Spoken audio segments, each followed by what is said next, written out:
Kung makaapil ta sa mga buluhaton, may strengthen ang atong gitawag nga discipleship. Nga panglantaw.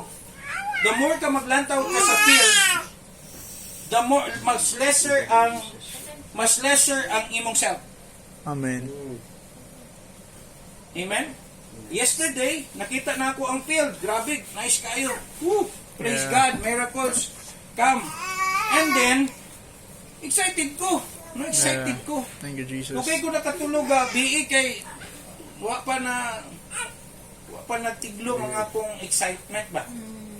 Do kapoy kay ko, kay back-to-back, lutag hapon, pero praise God, no? Excited kay ko sa nga himuon ni Lord. Tungod kay, it's about always Jesus.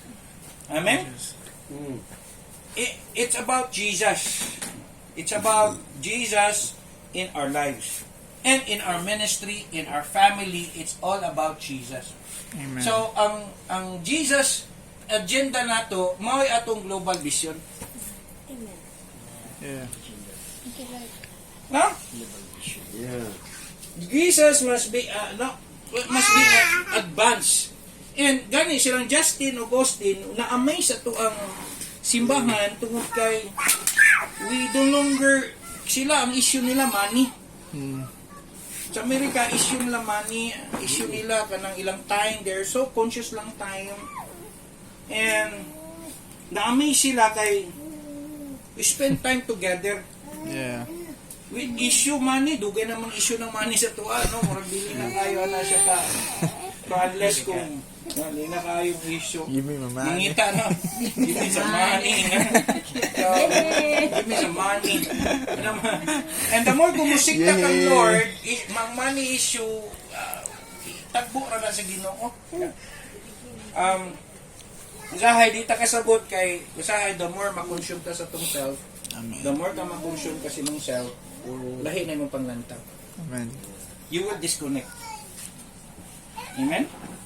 You will disconnect. So muna nga, karong adlaw, importante lang tao na to nga will be united, spreading Jesus, the agenda of Jesus to the nations, iligan, and to the ends of the earth.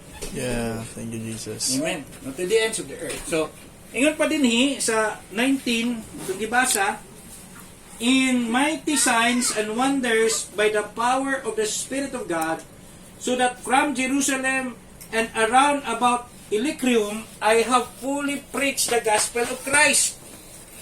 Now, ang challenge na to, we need to fully preach the gospel of Christ. Amen. Amen.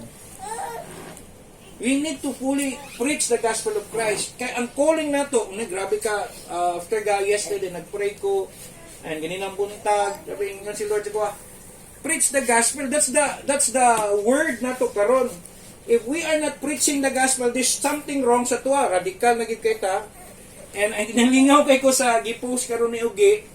Actually, nakita ko ato sa GBBC.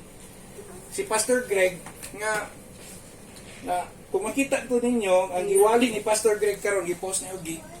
Grabe ka. No, unsa may atong gipangita di ay, no?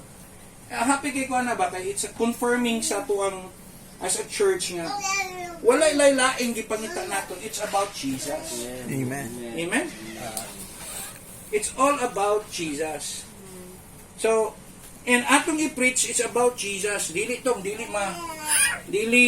particular nga na, kundi it's about Jesus. Pero, pag dili na bahin si Jesus, tungod kay wala na tagahimo sa pag-preach sa gospel, mingon din niyo, in mighty signs and wonders, nanagitaan na.